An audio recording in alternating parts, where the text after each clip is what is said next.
మొన్న బుధవారం రోజు ఏసీపీ భగత్ మీద అలాగే ఏసీపీ రోహిత్ మీద జరిగినటువంటి దాడి ఎలా జరిగిందంటే ఆ రోజు ఏసీపీ భగత్ అటువైపు టాల్స్టాయ్ మార్గం వైపు వచ్చినప్పుడు అక్కడ ఉన్నటువంటి కొంతమంది సమూహం పోలీసులకి వ్యతిరేకంగా నినాదాలు చేశారంట. ఇక ఆయన షిఫ్ట్ మారేటటువంటి సమయం అది. ఆ సమయంలో ఆయన అటువైపు వెళ్తున్నప్పుడు ఈ నినాదాలు చేయడంతో పాటు వాటర్ సీసాలు వీళ్ళ మీదకి విసిరారంట. ఈ వాటర్ సీసాలు విసరడంతో అక్కడ ఉన్నటువంటి పోలీసులందరూ ఎటువైపు అటువైపు అంటే కొంతమంది అటు కొంతమంది ఇటు అయిపోయారు. దాంతో పోలీసులందరూ కూడా విడివిడిగా అయిపోయారు. ఈ విడివిడిగా అయిపోయేసరికి ఒక పోలీసు వాళ్ళకి దొరికాడు. ఆ దొరికినటువంటి పోలీసుని విపరీతంగా వాళ్ళు లాఠీ తీసుకొని మరీ కొట్టారు. ఇది చూసినటువంటి ఏసీపీ భగత్ గారేమో అటువైపు వెళ్ళి ఆయన్ని రక్షించే ప్రయత్నాలు చేశారు. దాంతో మిగతా విద్యార్థులందరూ అలాగే మిగతా మోకందరూ కలిసి ఆయన్ని చుట్టుముట్టేశారు. ఆయనతో పాటు ఇంకొక ఆయన్ని కూడా చుట్టుముట్టారు. ఆయన ఏసీపీ రోహిత్.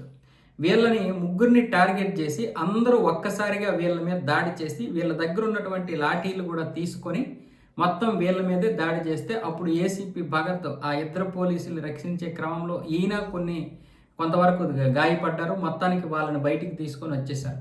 కానీ అప్పటికే వాళ్ళు విచక్షణ రహితంగా ఎంత వీలైతే అంత గట్టిగా కొట్టేశారంట. అందుకే ఇద్దరు కూడా సొమ్మసిల్లి పడిపోయారు. ముఖ్యంగా ఏసీపీ భగత్ ఆ రోజు సొమ్మసిల్లి పడిపోయాడు. ఆ తర్వాత రోహిత్ కూడా తీవ్రంగా గాయాలయ్యాయి, ఏసీపీ రోహిత్ గారికి. సో అంతకుముందు జరిగినటువంటి దాడిలో ఆ కానిస్టేబుల్కి కూడా తీవ్రంగా గాయాలయ్యాయి.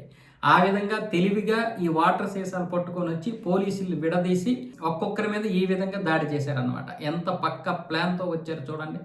అంటే అదే గనక విద్యార్థుల మీద దాడులు చేయకూడదు. అలా జరిగినా కూడా మనము ఎవడైతే దీనికి కారకుడయ్యాడో వాడిని మనం ఏమి అనకూడదు. ఒకవేళ అలా అంటే విద్యార్థులను కొట్టారంటారు.